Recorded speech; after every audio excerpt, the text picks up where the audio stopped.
Dr. Ray back with you, and want to share another really cool plant.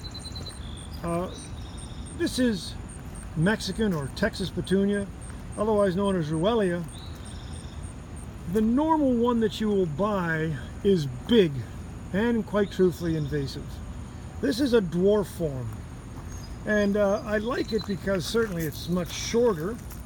I really don't know if it's going to wander like the other one does, but it seems to me this would be much easier to work with. This is called Macho Morada, and just a new one on the market. But if you're looking for something that's pretty, flowers a long period of time, will be perennial in zone 7 and south, take a look at Ruellia. And this one is a really cool one. Enjoy yourself. Come see me in beautiful Athens, Georgia. Take a look at my app. Armitage is great garden plants, and have a ball. Take care.